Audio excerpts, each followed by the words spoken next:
बिस्मिल्लाहिर्रहमानिर्रहीम अस्सलाम वालेकुम वरहमतुल्लाहि वबरकातुहू। उम्मीद लरम چې ټول دوستان مخې دوستان نن یو ځل بیا ستاسو ورور اسامه منظور د اردو ډیزاینر کورس په 10 نمبر ویډیو سره حاضر یم. دوستان نن زموږ ټاپک دی په زوم بټن باندې. موږ په اردو ډیزاینر کې د زوم بټن به موږ څنګه استعمالو. د دې ضرورت موږ ته کله راځي کله چې موږ یو خاص ځای کې ایډیټینګ کول غواړو. په دې پکچر کې په دې پوسټر کې کله چې موږ یو خاص ځای کې ایډیټینګ کول غواړو نو موږ ته هلته کې هغه آیکن شو یا دا رنګ سپیشل ټیکسټ شو یا دا رنګ ټیکسټ شو یا نور کوم ایډیټینګ شیپس وغیره موږ ایډ کول غواړو. هغه کې چې موږ سره ډېره غټه دشواري چې موږ ته محسوسیږي. نو زوم بټن باندې کله چې زه کلیک کوم دا پوسټر به تاسو چې د خپلو ګوتو په ذریعه باندې چې زوم کوي. صحیح ده. دا کم پوسټر چې دا وخت تاسو خپل آیډیا مطابق باندې ځان ته سیټ کوي.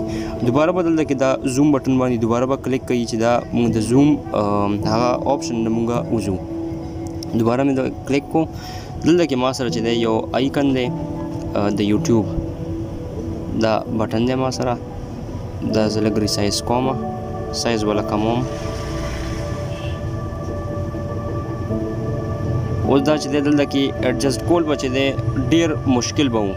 مثال په تور باندې زه دوباره خپل سایز ته راوستل غواړم. ریسیټ زوم دلته کې دا بټن د موږ سره ریسیټ زوم په دې باندې کله کلیک کوئ دا تاسو دلته کې کتی شي. دا چې کله زه دلته کې ایډجسټ کوم ډېر په مشکله به دلته کې ایډجسټ کېږي.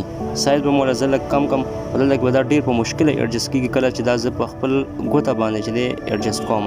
خو کله چې موږ د زوم بټن دلته کې استعمال کړو نو دا موږ ته دلته کې دا مدد راکوي چې دا زه بالکل اسانه سره دلته کې ایډجسټ کولی شم.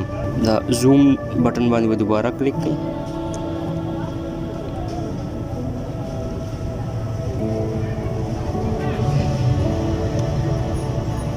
دا تاسو دلته کې ایډجسټ کولی شئ بالکل اسان طریقې سره. دا رنګ زه دوباره چې دی ریسیټ زوم وهم. اوس مثال په تور باندې دلته کې زه نور څه لیکل ایډ کول غواړم. ایډ ټیکسټ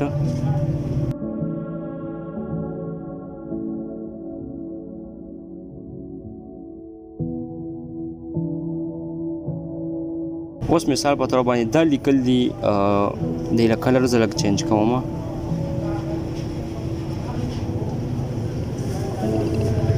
स्ट्रोक ورکوم.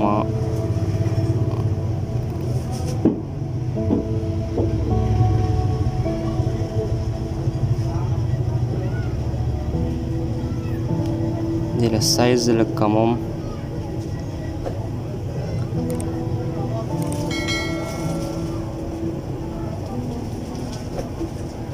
سایز مو له کم کو. صحیح ده. سایز مې دی له اوس کم کو.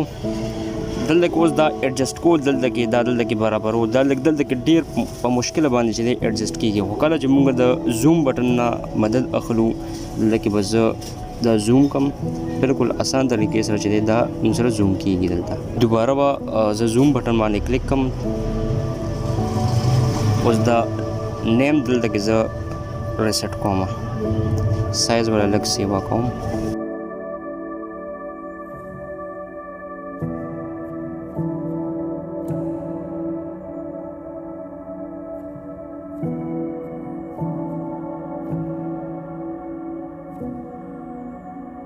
دا تاسو کتی شي. دلته دوباره زه ریسیټ زوم په دې بټن باندې زه کله کلیک کم دا تاسو کتی شي.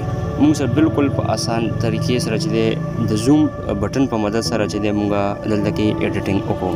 نو امید لرم چې د نن ویډیو نه تاسو څه نه څه فایده اخیستې د دې زوم بټن نه.